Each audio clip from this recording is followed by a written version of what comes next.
Ординаторын амар цэцлэн гэдэг.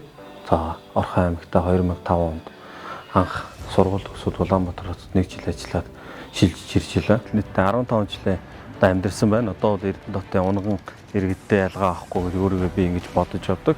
Учир нь юу гэхээр би Эрдэнэтотод ирээд гал голонтой бадраж ирсэн. Түүнээс хойш өнөөдөр 4 одоо хүүхэдтэй өнөрөлтөн гэрүүл болсон байна. Миний ажиллаж байгаа энэ сургуулийн тухайн үед ийг сургууль гэж байсан.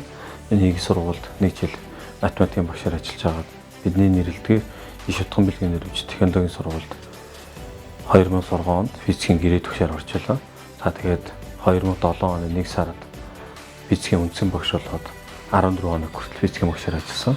Тэгээд 2014 оноос 18 оны хооронд технологийн сургуулийн дэргэд ахлах сургууль гэж байдаг. Энэ ахлах сургуулийн сургалтын менежер албыг хашиж байгаад 2018-аас 19 оны жилээс эхлээд хэсэг байцаатайгаа хамт энэ бэлтгэрийн сургуулаа үүсгэн байгуулад энэ жилд одоо 3 дахь жилдээ ороод явж байна. За одоо бол бэлтгэрийн сургуулийнхаа захирлаар ажиллаад явж байгаа. Сургуулийн маань бидний одоо барьдаг гол онцлог бол ер нь одоо Монгол улс яагаад өгчгүй юм бэ? Юунаас болоод өгчгүй байна гэдэг асуудал хамгийн түрүүнд гарч ирж байгаа.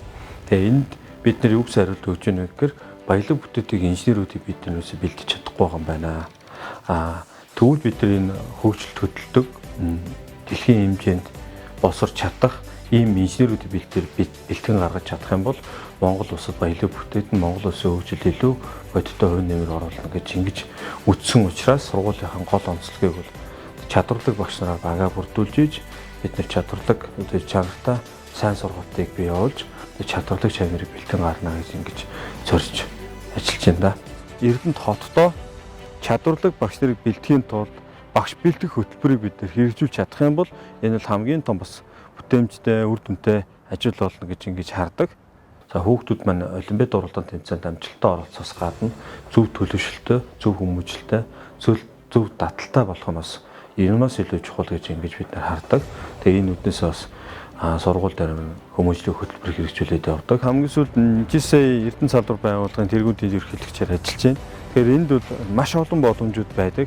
Манай Эрдэнэтотын залуучууд бас нийтлэг нэг харагддаг зүйлүүд бол ажил тараад гэр өглөө босоод ажил ингээд явах юм нийтлэг дүр төрх харагддаг. Тэгэхээр залуучууд бид нараас залуу наснд хөгжих, бусадтай танилцах, нийгмийн төлөө сайн сайхны зүйлийг хийх, дуу хоолой хүргэх, ажиллах хэрэгтэй. Багш нь гэдэг бол би зөвхөн өөрийнхөө одоо зааж байгаа хичээлээ чанартай заах, хүүхдтэй хүргээ заах, ийм л үүрэг хариуцлах хэрэгтэй. Одоо бол захирлаа болоод буцаагаа гарах юм бол энэ манай сургууль сурж байгаа 300 гаруй хүүхдүүд маань яг үр хөгжлийн сургуультаа авч чадчихэв нөө багш нар маань хөтөлбөр төлөвлөгөө чанартай бэлдэж чадсан уу, сургуульд манаас чанартай явагдаж гин үү, за багш нарын маань эрүүл мэнд таргагт ямар нэгэн асуудал үүсэж гин үү гэдэг ингээд санаа зовох тэр чинээгээр буцаагаад хариуцлага бол одоо ирсэн нэмэгддэг юм байна. Аливаа нэг зүйл тандахтаа сэтгэлээсээ гүйцэтгэлийг аль болох хамгийн өндөр түвшинд байлгаж тэгээд үнэнчээр хийх юм бол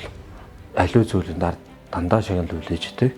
Тэгээ энийг бол би одоо Батбол багштайгаа хамт ажиллах үед авсан. Энэ л одоо миний өнөөдрийн энэ хэмжээнд хүрэж байгаа амжилтын минь гол бас тулгуур юм л гэж боддог. Тэгээд бас танд маш их баярлалаа шүү багшаа.